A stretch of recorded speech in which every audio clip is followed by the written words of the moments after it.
Whether your team is your family, your business, or your employees, staying connected is crucial. You can depend on the Cross Insurance family Very good. to provide the best insurance solutions for you.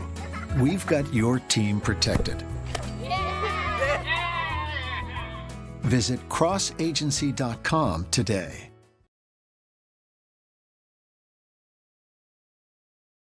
Hello, everyone. Thanks for joining us for our conversation today.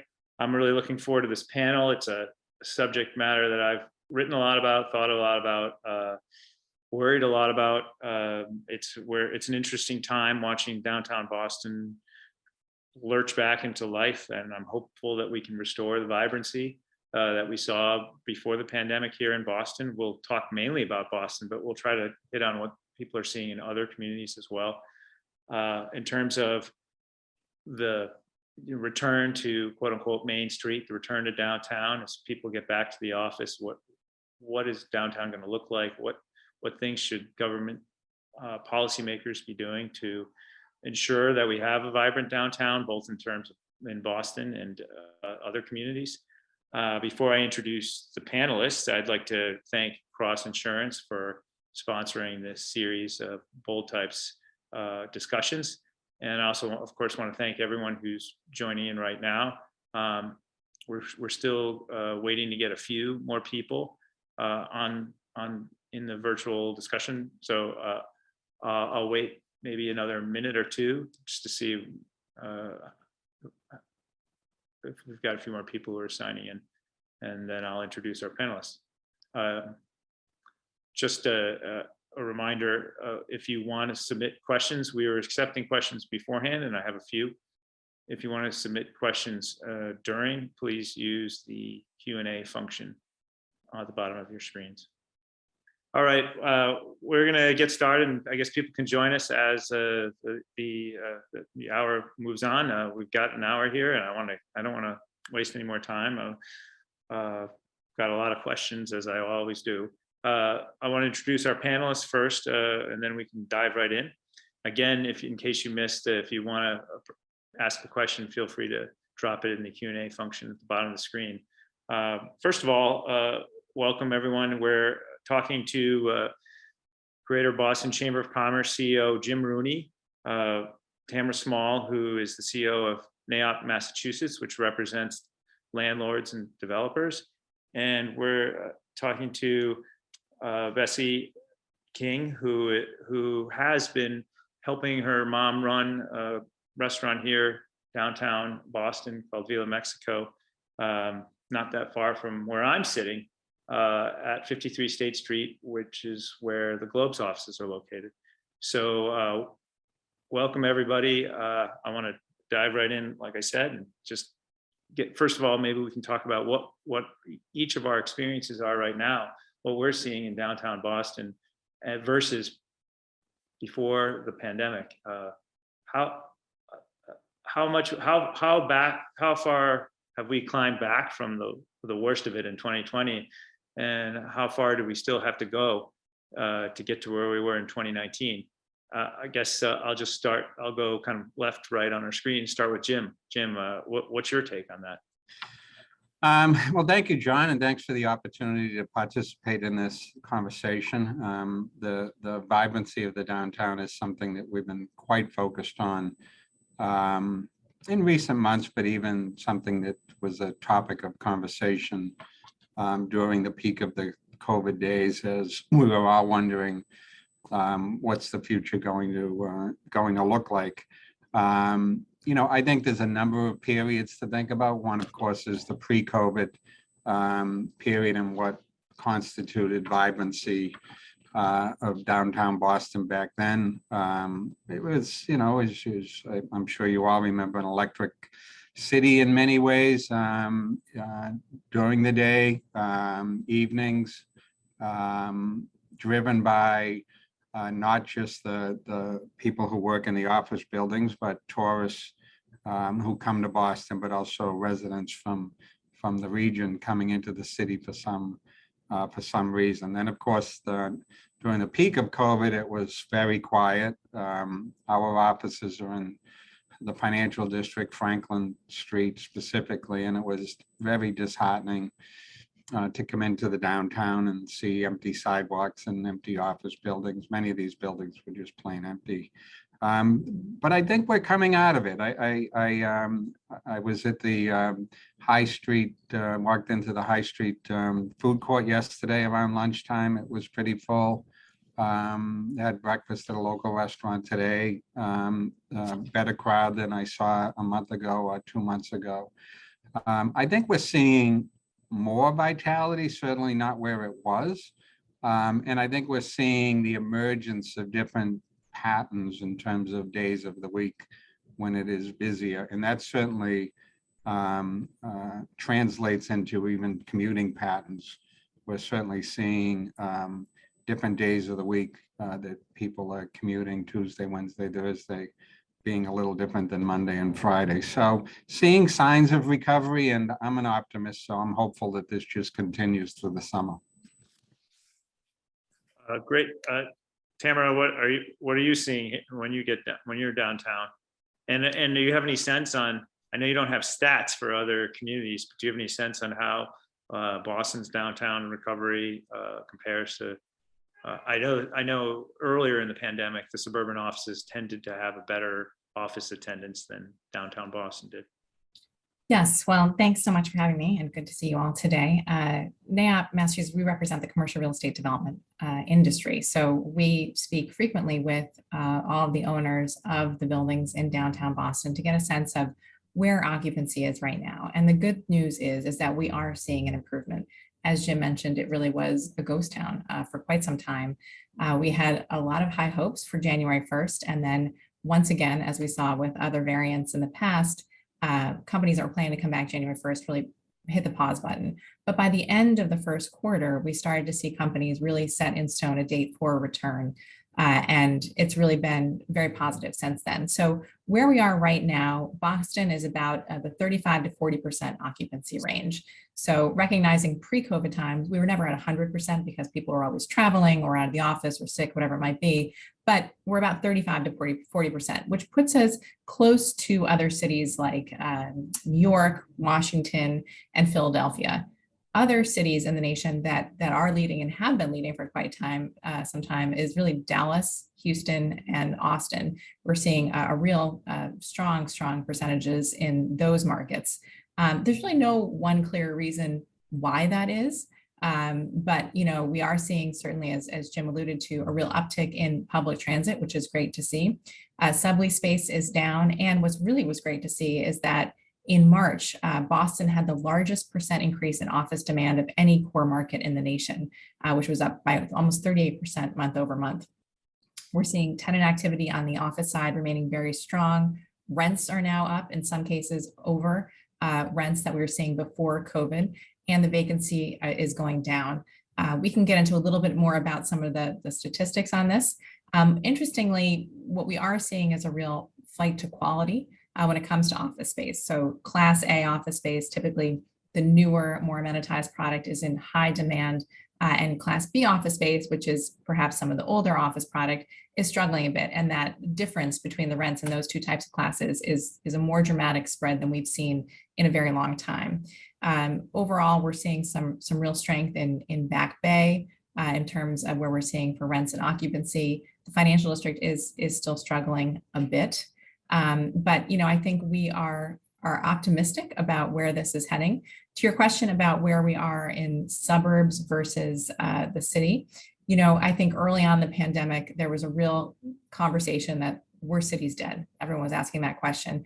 And I think, that prediction that, everyone was going to go to the suburbs, it just didn't really pan out in Boston or really in much of the nation. So vacancies have continued to be higher in Greater Boston in the suburbs compared to where we are in the cities, and that remains today. So certainly they're a little bit closer than they were pre-COVID, particularly in markets like New York, Chicago, and San Francisco. But here in Boston, we are pleased to see, obviously we want all markets to succeed, but I don't think that prediction really panned out. Great. Bessie, you want to talk about your experience, what you've seen sort of firsthand? Sure. I mean, your family restaurant? I think, Tamara said it very accurately, like 30 to 40%. I think that's also what we're seeing. And she also said it correctly. The financial district is struggling a little bit more than other areas, indeed. So for us, we are still probably at the, 50% capacity. And mainly because we are in the middle of the financial district. So people have not come back to the offices, and Jim addressed this as well, the different commuting patterns, right? So what before used to be Thursday, Fridays are our busiest days. Right now, Tuesday, Wednesday, Thursdays are our busiest days because a lot of people are not coming into the office on Mondays and Fridays. We have noticed that offices are really luring people into the office by ordering catering on those days. So the pattern, the traffic pattern and the purchase pattern and the preparation pattern for restaurants has really changed. But by no means, I don't want to be the negative Nancy in the call, but by no means are we back to normal. We're still struggling. All of our prices have gone up in terms of the restaurant or hospitality industry. So we're still a long way to go to be able to call quote unquote normal. And specifically because the sales aren't there. So for example, on Monday of just this week, I had just $300 in sales. And for a restaurant in the middle of the financial district, that's not possible, right? But so yesterday, that number increased to 1,500, but still it's not stable, right? So the situation is that people need to return, or offices need to figure out a way to have the same amount of people every day in office so that we can have a steady pattern of customers every day at every restaurant. So it's still a struggle. Well, I guess that brings me to my next question. We've seen both the city and the City Hall and Beacon Hill try to address some of these issues in terms of small business relief and some other changes that are aimed at bringing people downtown. I'm curious, I'd like to hear from the panelists, what's worked so far, what could be better? And I guess we can talk about what the federal government should be doing too. I know certainly the restaurant industry is really hoping for more relief funds because there weren't enough to go around the first time.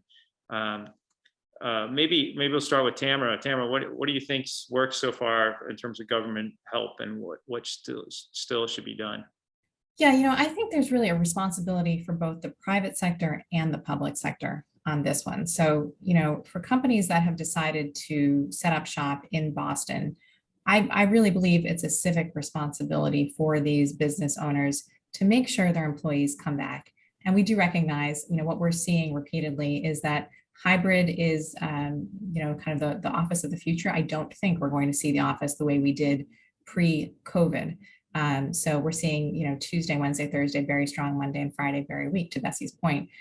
For restaurants and small businesses that have very thin margins, not having customers on those days can break businesses. So, we're really concerned about the future of downtown Boston to make sure we can support our small businesses, our dry cleaners, our wonderful lunch spots. All of these places, we need to make sure we get workers back. So on the private sector side, I think really what's important is that we have CEOs who recognize that if they want to be in Boston, they need to support Boston right now. And of course, the Great Resignation has made hiring and retaining talent more difficult than ever. And so as a result, employers who are talking about hybrid workplaces need to listen to their employees. And so Mass Business Roundtable came out yesterday with a great survey of what they're seeing from their employers and employees. And we heard a real need for flexibility, a focus on increasing coverage for childcare and healthcare, really listening to what employees want. Also, amenities in office space have never been more important. So focusing on mental health, also having food and snacks provided is something we're really seeing. Making sure it's a space that people want to get out of their basement and come into the city for, and making sure it's really a vibrant space. So that's kind of the private sector side, what we're seeing, giving people a reason to come back and interact with their coworkers. On the public side, I definitely applaud both the Baker administration and the Wu administration for what they are pushing forward. The Wu administration has come out with a package of proposals. One interesting concept is finding ways to make it easier to convert office buildings to residential properties. And this is something we've seen happen in other cities. It's a challenge. Changes need to be made to make this happen. That being said, this will only work for a very small portion of office buildings. There are some buildings that it's very large projects. It's very, very expensive. It doesn't really work for residential, but this is going to be critical, particularly for some of those Class C properties, lower rise, to allow that to happen and move forward, because a city with vacant office buildings is certainly not good for the future of the city. So that's something we're definitely applauding. Support for small businesses, and I'm sure Bessie and Jim can talk a little bit about this, what's being proposed for the Main Street initiatives going on. Critical, seeing how, particularly on the hospitality and retail side of the sectors, have really struggled over the past 2 years. So making sure they're supported, and of course, just making sure the city is a fun place to be. That is part of it, making sure people want to come into the city and enjoy being there.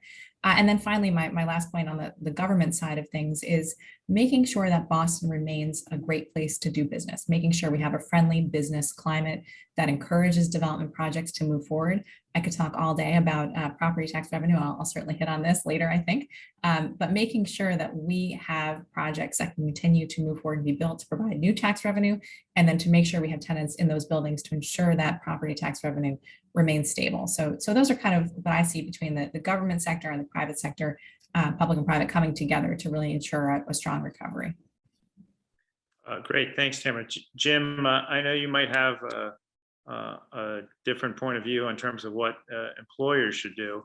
So maybe if you can, because Tamara sort of did tackle both private and public sector side, maybe you can as well. What do you think state government, city government should be doing, and then what should your members be doing to help out the downtown? Yeah, so I like programs that do create carrots and incentives for behavior. We're not obviously in favor of an approach that is regulatory in nature, but to the extent that city, state, and supported by federal government programs is willing to provide resources to help small businesses, particularly, as you mentioned, John, restaurants that have been disproportionately affected during COVID, to enable existing restaurants to sort of stay on their feet for the next couple of years, but also providing rent subsidies and other types of incentives to be made available where there are vacant commercial spaces in the downtown office buildings. I know that Mayor Wu and her team have talked about that. Some of the recently proposed economic development bill has some money for cities and towns that could be used for that. And there's some federal discussions as well. So look, I think that, there's something of an opportunity within, this crisis to try to recast, what constitutes the vibrancy of the store of commercial space within downtown Boston in terms of its diversity, the different offerings that might be available, and maybe focusing a little bit more on local businesses other than sort of the chain restaurants that have populated some of these places. So there's one thing that I think government should lean into pretty heavily. I like the idea of events that are sponsored, at least wholly or in part, by government, to try to attract people to the downtown, to be magnets, to let local people know that, come on down to the Greenway, come on down to the waterfront, participate and be active. We saw, for example, WS Development actually announced a series over in the South Boston waterfront that they're going to have during the summer to try to attract people. So anything that creates that magnet, I think is important. With respect to what's the responsibility of the employer community, look, I can tell you that for business reasons and for the kinds of mental health reasons that, Tamara mentioned, most business leaders believe that, people are better off if more came into the workplace. That, you can establish, your culture better, there's build relationships. I think it is good for people's mental health to, get out of the basement and go into work and be with other people. That said, I don't think it's as easy to be as dismissive as sort of as I'm hearing from some quarters of the status of the labor market. Employers are afraid, quite frankly, to order people back to work. And if they are some of the buildings in the financial district, I mean, these are employers that employ hundreds, if not thousands of people. I mean, think about the prospect of losing 5 or 10% of your workforce because you say you must come to work.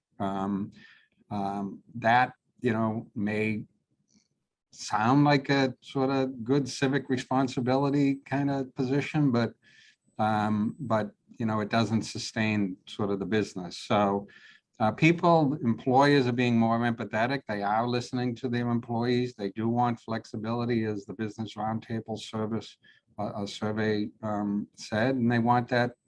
They want options to build their own schedules and be flexible. Yes, they want all of those things in the workplace. It used to be that they wanted a gym and a place to work out. Now they want some different things. They wanted beer taps and ping pong tables 10 years ago. Now it's a little bit different. So yes, employers will be creating the so-called, magnets to come into the office, whether it's food, whether it's some other amenity within the office. But I do think that the idea that somehow the major corporate community of Boston should just say, look, everyone, get on their saddle and come into downtown Boston is not the right strategy, and that people have to find their own moments that they sort of are more comfortable with coming into the workplace. Thanks, Jim. Betsy, I'm curious, maybe we could talk specifically about restaurants, which are forms like so much of the street life of the street level life activity in downtown Boston.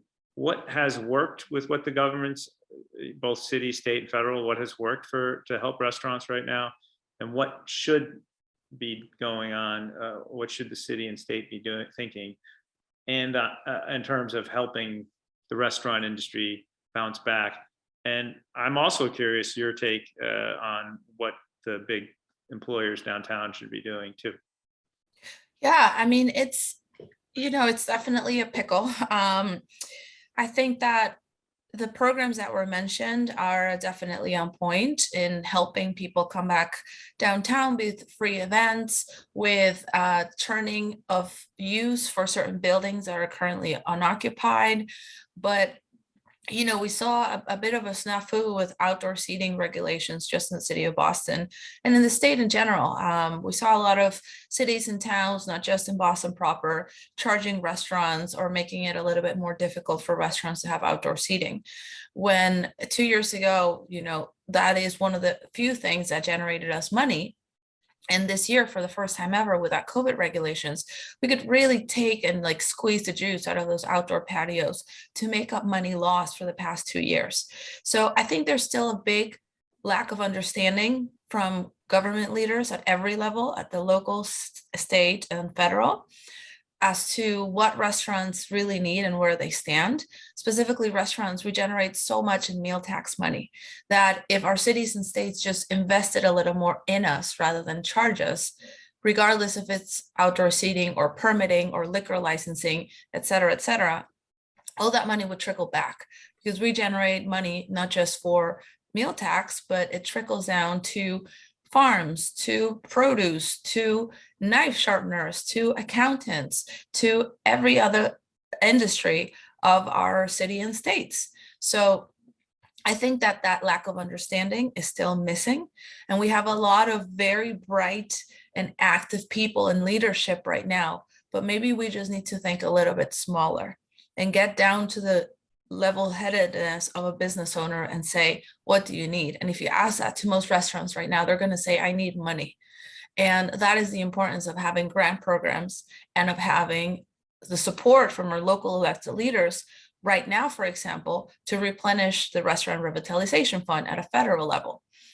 Massachusetts alone received millions of dollars in ARPA money that trickle down to cities and towns across the state. Many of those don't know what to do with those funds. We had a member from MRU go to her local town hall meeting, and she ended up with $250,000 for grants for local restaurants because the town didn't know what to do with the millions that they were given. So that is the situation right now that we're faced. There is money there, but it's not being used in a very simple way, which is just giving grants. If you don't want to make them grants, then make them 1% loans. But restaurants need money to survive still, especially because we also have this employee issue. Not only are employers needing to bring their employees back so that we have customers, but we ourselves don't have staff. So it creates a vicious cycle because you have a restaurant like ours that we want to open until 6, 7 p.m. like before. We want to open on Saturdays. We set up our outdoor patio, but we can't exploit it because we don't have employees to work it. So that causes people to think we're closed still at very early hours. They don't want to come downtown to see those restaurants because they're closed, because we don't have employees to open. And then offices don't have an incentive to say, hey, come on more days than just 2 or 3 times a week. So that is the situation right now. We need to figure out this employment situation for not just office workers, but hourly wage workers. What is it that they're missing? Ask them at their level. What would make you come back to your restaurant job, to your gym job, to your dry cleaner's job, to your spa job, whatever it is, because those wage workers are extremely necessary for the survival of small businesses. And what can we give you in terms of funds if we don't want to give out grants anymore? Could we lower liquor licensing fees? Could we lower your annual, operating fees that I just renewed less than a month ago, and it's almost $800, right?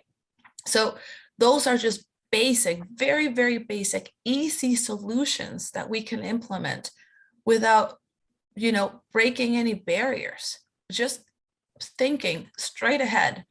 And I credit the city and the leadership because they're coming out with very innovative solutions to bring people from outside Boston in and hopefully lure them to come more often because they like Boston, they never visited Boston, etc.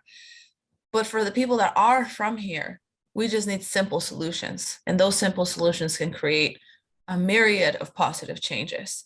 And, in terms of business owners that don't speak English fluently, we still need so much support and resources for those businesses that are still struggling to maybe just open because they don't know how to use these grants that the city has made available or what to do to get a license, et cetera, et cetera. I know the city's working on streamlining the process, which in Boston is very convoluted to open a business. So I'm very, very happy to have heard from our leadership that they're going to streamline the process and make it easier to get licenses for opening businesses. But that needs to happen in every language that our city speaks. And to Jim's point, yeah, we need to let local businesses occupy those empty spaces because only the Sweetgreens or the, Tates or Tates, I don't know how you say it, I'm sorry, or the, chain restaurants surviving isn't going to make our city vibrant. It's just going to make it generic. So do we really want that? It's up to permitting to decide. Hey, John, before you move on, can I just double down on Bessie's point? And I think that, one takeaway from this conversation should be that if we're talking about the vibrancy of the downtown, the restaurants, especially locally owned restaurants, is going to be a key success factor. And I would triple down on that element of strategy in all of the ways that Bessie described. We have, I'm trying to frame it as an opportunity. We have an opportunity amidst this conversation and crisis to recast what our downtown restaurant scene is going to be like. We can do this, but we need to do all of the things, and people like Bessie and others who are knowledgeable about, the very strategic and tactical issues that she's talked about are the ones that need to help us figure it out. I would triple down on that restaurant strategy. I'm curious, Bessie, what you think about what what kind of role companies should be playing to encourage workers to come back, and how can companies help restaurants? I seem to remember in the fall, Wayfair was trying to bring people back, so they had sort of a program with restaurants around their Back Bay headquarters to sort of encourage employees to spend a little money. They would kind of offer subsidies to encourage their workers to eat out. What do you think is the most successful thing for what should employers be doing, mindful of the fact that almost every industry is suffering from this labor shortage in some way or another? Right. I think, so first off, I'm a big advocate on utilizing our neighborhood liaisons that we have at the city level. So each neighborhood across our city, and by the way, main streets, sure, it's Boston, it's downtown Boston, but we still have main streets in Dorchester and Roxbury and other areas of our city that also are suffering, right? That they are legitimately not back to normal. So main streets is not just downtown Boston. We need to be aware of all the main streets that we have around our neighborhoods. And so we have a neighborhood liaison at the city level for every neighborhood in Boston. I would use them because they're already paid employees by the city, and go into every neighborhood and write down what restaurants are still open, what restaurants have closed or are at risk of closing, and what restaurants want to open. And to your point that there are many other businesses suffering, of course. But the thing about restaurants is that they create a community. Someone goes down to eat to a place and then they walk around and they see that there's a beauty parlor, or they see that there's a clothing store, or they see that there's a pet shop. That is the power of restaurants, to call people down to main streets. And that is the power also for downtown, because people will come to eat and then they'll realize, oh, there's a Rose Kennedy Greenway and it sets up a market on Saturdays. Or, oh, there's a Freedom Trail. We can walk in and have a food tour as we're learning about history. That's the difference between restaurants and every other small business that we have. And that's at a federal level too, right? So utilize these neighborhood liaisons, go into every single neighborhood and make a map of what businesses are there and make that accessible to the large business owners or corporations or organizations that employ people in those neighborhoods, and say, here you go, order from these restaurants at least once a month or once a week if your budget allows, or make a deal with the people at the restaurant and say, here's a 10-time visit card for your employees. If they come in 9 times, the last sub is free. I mean, we all had those in the 90s. I had them from my local pizza shop. We can bring that back. We don't need to reinvent the wheel. That's what I'm talking about in terms of simple solutions that can work with resources that we already have. Because these neighborhood liaisons are already there and they have to do their jobs when developers come in and ask to make a new development in that community. So why aren't we using them so that they ingrain themselves in the community and they know what are those businesses needing and how can we use those businesses to get food, to get services, to get shopping needs or anything. That would be ideal, because I don't think to date we actually have a written record of how many restaurants across our city, not just Boston, but city and its neighborhoods, have closed, have still remained open, or maybe want to open or reopen. And that's extremely necessary because we need to know who we have lost and how can we bring them back. That's a great idea, Bessie, for the city to do comprehensive. Thank you. I'm not running for office, by the way. I do know the downtown bid has tried to chronicle this to some extent in the downtown business improvement district, in sort of the financial district and downtown crossing. But it would be great to have a much more comprehensive city-run process so that we could know who's hurting, who's still there, who needs help. I just got a question from one of the people who's tuning in that has to do with restaurants. So Bessie, I'm curious what you think about this. he is suggesting maybe a way to increase or address the worker shortage is to have more profit sharing. Now, of course, right now, a lot of restaurants aren't at the level of where they're making much of a profit. But I'm curious, we've seen this over the last decade or so. A few restaurants that have done this, or at the very least have sort of opened their books to their employees. What do you think? What are some? Does that work for the restaurant industry? Is there anything else you think that might work for restaurant owners, managers to sort of increase hiring and retention? So right now, for example, at our establishment, we are technically fast casual catering restaurant. We have to pay $18 an hour right now to start. That is the reality of the market. And we have lost people because they are offered 50 cents or $1 more to go work elsewhere. So the jumping around is insane right now. It's unprecedented, to be honest. In 22 years of business at the restaurant, we have never seen this, in which a person works 2 weeks and then they go somewhere else, and then we get someone else because they're just looking for that extra dollar. So offering incentives, unfortunately, I don't think is the only way that they're going to stay. But that is a fantastic idea. So we don't do it, to be frank, because we don't have the funds for it. But what we're trying to do is offer Charlie cards so that they can get to and from work for free, because we provide that, right? We have flexible schedules. Obviously, that's an incentive in a way. We always feed our employees. Do they need breakfast? Do they need lunch? Do they need to take home dinner?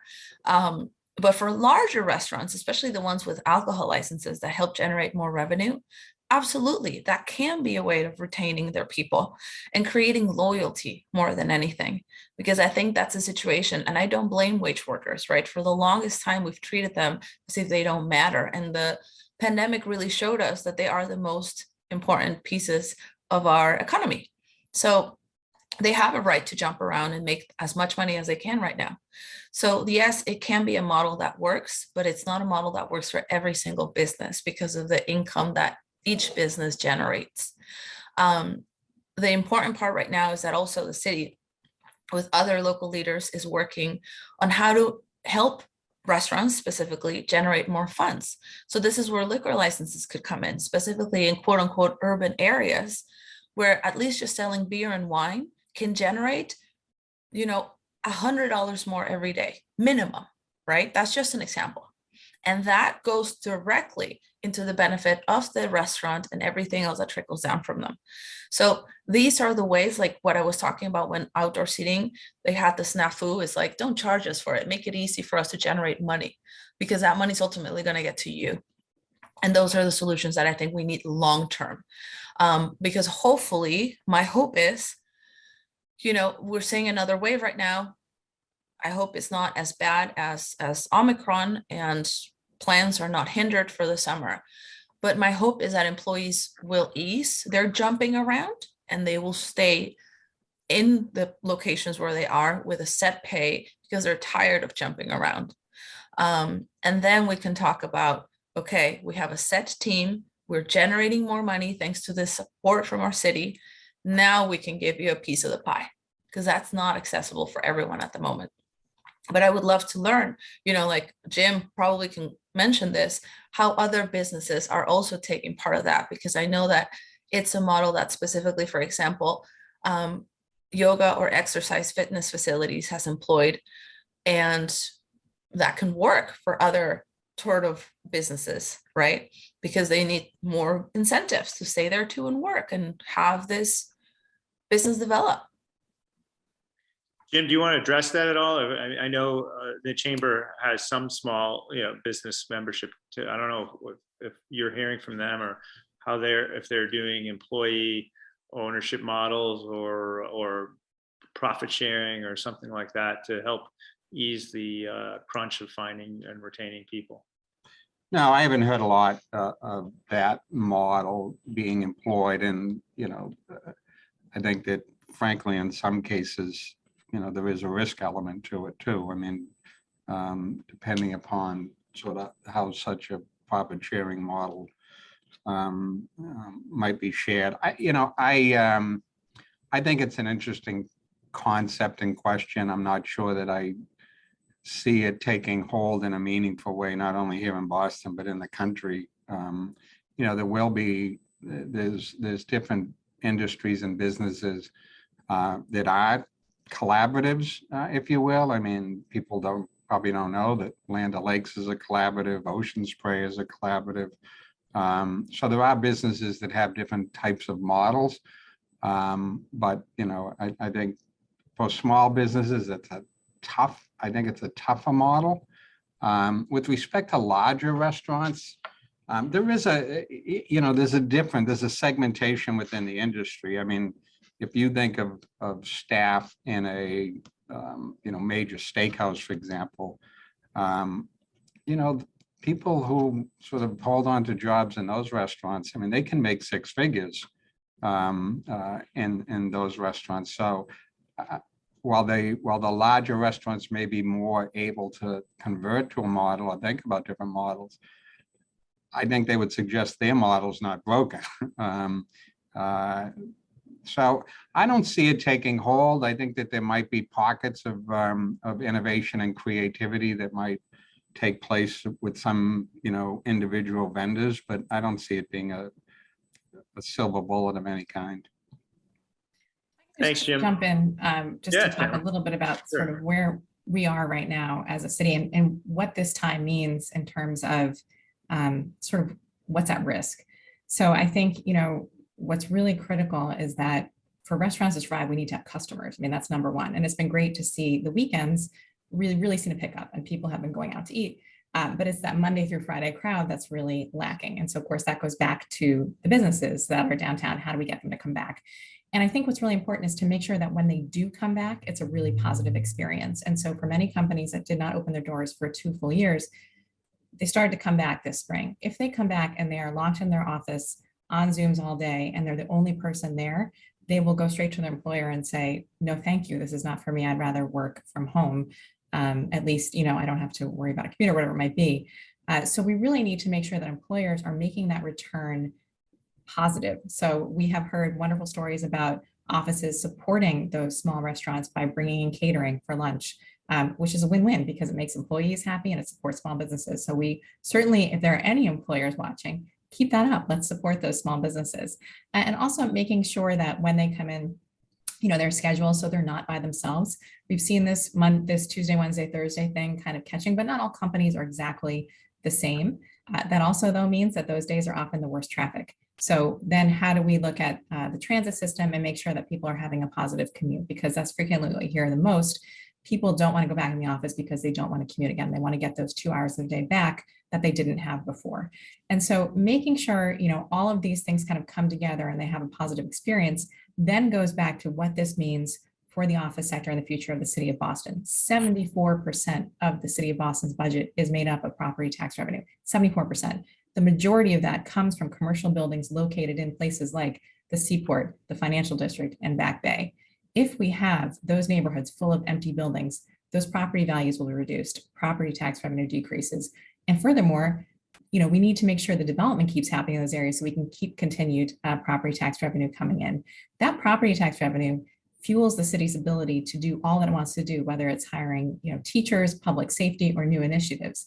So there's a real risk for the entire city if we don't have that revenue coming in. Then, of course, you add in the sales tax revenue, the hotel tax, meals tax, everything else that comes with just simply having people in the city. So I think a real focus of the public and private sector right now is to get people back into the city because of all the ripple effects this will have.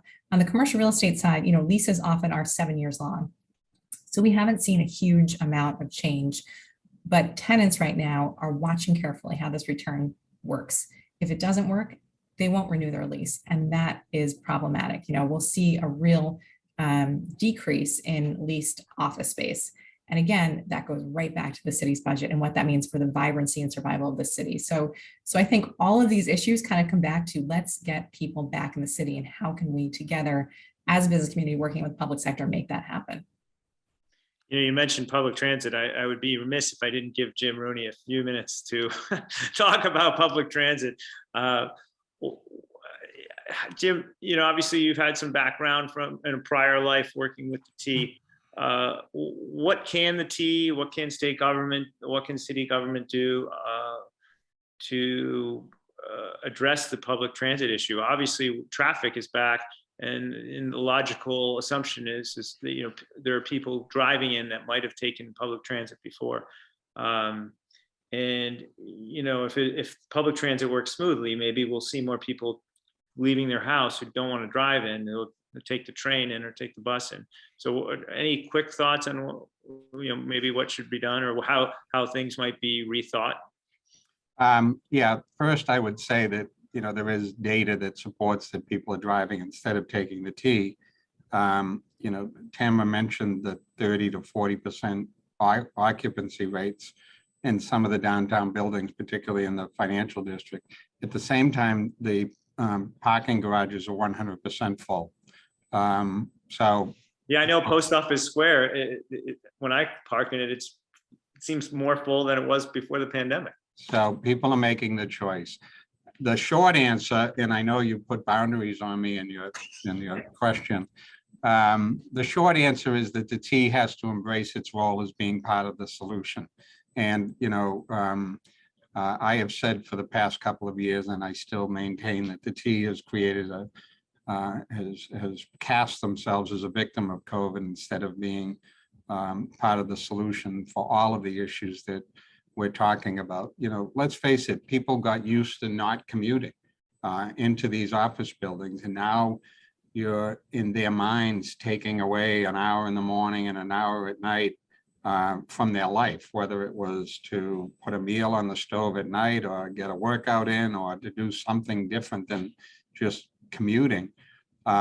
If we're saying, okay, come back to work, and at the same time, their mode is public transportation, but it's a miserable, unreliable, and, you know, question whether the safety is what it needs to be, experience for them, what are they going to do? They're going to do what any one of us would do. We're going to say no thanks.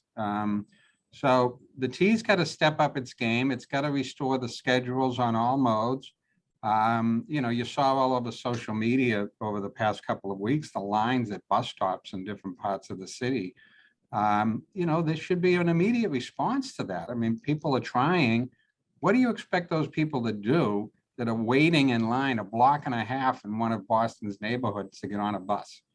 Do you think they should be asked to keep coming back into work? You know, that's just not the way we need to approach it. So, you know, we have to change the culture of the way we think about public transportation in this city, and as it relates to creating the vibrancy and getting the people back into the offices and other places that we all want. That's as short as I can do, John. Great. Thanks, Jim. I want to get at least to one question that was submitted prior to the panel. This one, maybe we'll start with Bessie, since you know, maybe the idea of using these neighborhood liaisons for this might be helpful. The question was, what % of small local Main Street businesses have their own websites, and how great a benefit it would be to provide one to those without one? I mean, I don't think we can say what percentage it is, but I would be. There's obviously a digital divide for some of the small businesses, restaurants, and others that maybe we can help them cross. Bessie, what's your thought on that? Yeah, absolutely. And, you know, it's not just a digital divide, it's a digital, it's sort of like the have and the have-nots. Large restaurants, large businesses, and this is not just restaurants, right? This is businesses across the board who could be selling online, can't, because they don't know how to set up a website, they don't know how to set up their online shop, et cetera, et cetera. So you mentioned the neighborhood liaisons. This is a perfect opportunity for them as well to go into every single business in the neighborhood they cover and say, do you have a website? Guess what? We have federal funds, and we're going to help you build a website for free, and we're going to teach you how to use it. And if they can't do that, then just say, we have one of these providers that can help you set up a very basic website so that you have a presence online. And they're going to show you how to run an online shop. And if you need any help, this is going to be the team that's going to provide technical assistance, right? Because thing that we're seeing, at least at a restaurant level, you have apps like the Uber and the Grubhub and such that are still charging 30% per transaction. And I'm still surprised. I've been preaching this forever about my dire hatred for these companies because they abuse local restaurants. Larger chain companies can negotiate those fees to be lower because of the amount that they sell. But local small independents cannot, and they are stuck with the 30 or maybe 28% per transaction, which takes a huge hit on their ultimate revenue. So if we can sell ourselves and just figure out how to do delivery or just sell ourselves online and have it all just be pickup for food alone, then we can keep a large chunk of the money and still reach new customers. But if the, business down the street that sells homemade dog treats can sell them all the way to California, but she doesn't know how, or he doesn't know how, because they don't know how to use Facebook Marketplace, or they don't know how to set up a website on Wix, then they need that support and that help. And that's a prime use of the funds, because again, this is the have and the have nots.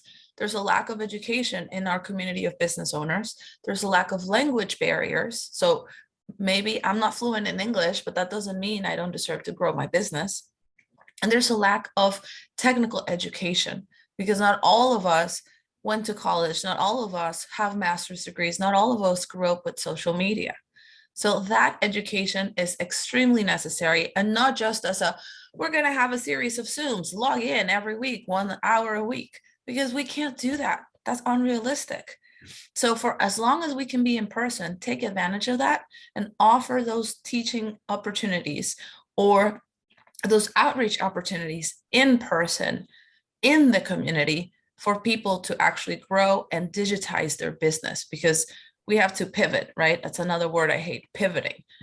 We got to do it. But when you're not someone savvy that has that experience, pivoting is the hardest thing in the world. And that's why so many businesses are staying behind. Hey, John, can I just jump in here Yeah, and sure. put in a plug for a program that we launched during COVID with support from State Street and others, called Small Business Strong, smallbusinessstrong.com. You can go on it. It's all free, and it provides whatever type of professional help you need, be it legal, financial, digital, websites, how to do it. It's high touch, one-on-one. It's multilingual. Everything's translated. There's a lot of resources in terms of, where to get funding and support of this type of activity. A lot of our members have donated resources in the form of people, whether it's financial experts or digital experts or so forth. It's all free. It's all there for the taking, smallbusiness.com.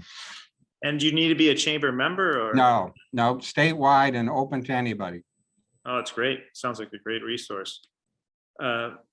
We only have a few minutes left, so I just want to go hear from everybody. What's your prediction of what downtown Boston is going to look like a few years from now when we get through this, we get on to the other side? Jim, what do you think? Well, a few years from now, I started by saying I'm optimistic, and I still am about it. I think that there's still some COVID hesitancy. I still think there's some sort of mental health issues people are working through, and everyone will get through them in their own way. I think that, employers will find ways to attract people back in using the sort of, incentive based, whether it's amenities, programs, feeding people, whatever it is. They'll find their own ways because it's in their own, it's in their self-interest.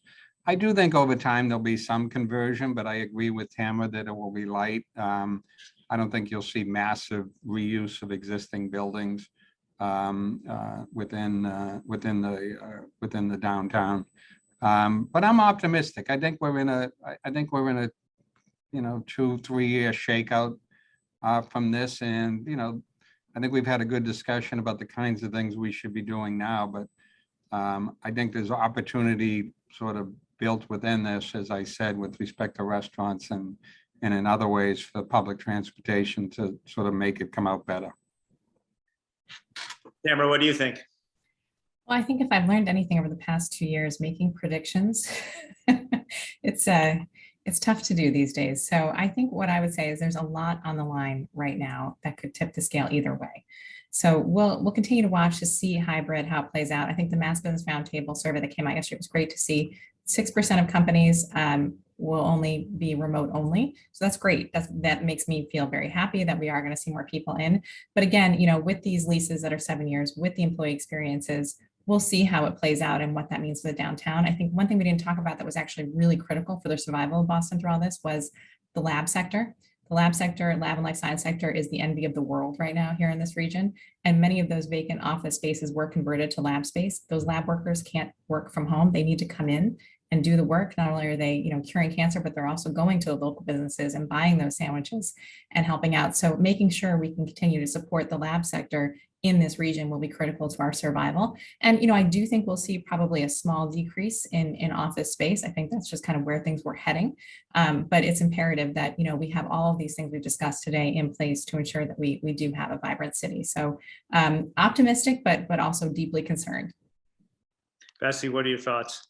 I like that, optimistic but deeply concerned. I think this is the make or break point. For an ideal next few years, I would love to continue seeing our city and our state giving people of diverse backgrounds a seat at the table so that we can continue developing every part of our industry that our state has, from real estate to business to education, so that there's equity and not just equality, right? We need equity.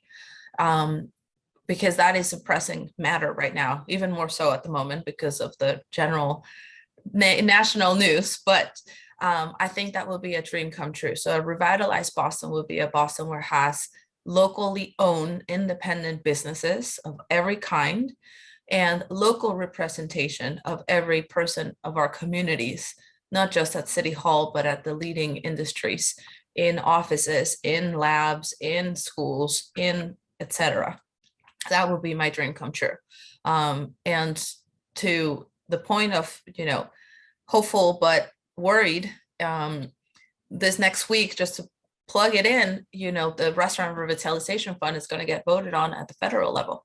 So hopefully everyone watching can call their elected leaders and in this state or other states at the Senate level and tell them to refill those funds, because we can't keep losing more businesses. And this is a moment where community really, really is needed. And we need to push forward together. There's no more individualistic effort of making a business grow. If we don't continue forward as a community, it's going to cause even more loss. Great. Thanks, Bessie. Let's hope for the best, but certainly we have to pay attention. Like you said, it's a pivotal time. Thanks, Jim. Thanks, Tamara. Thanks, Bessie. Thanks, everyone, for tuning in. Thanks, Cross Insurance, for sponsoring. Look forward to continuing the conversation in the weeks and months ahead. Thanks a lot, everybody. Thank you.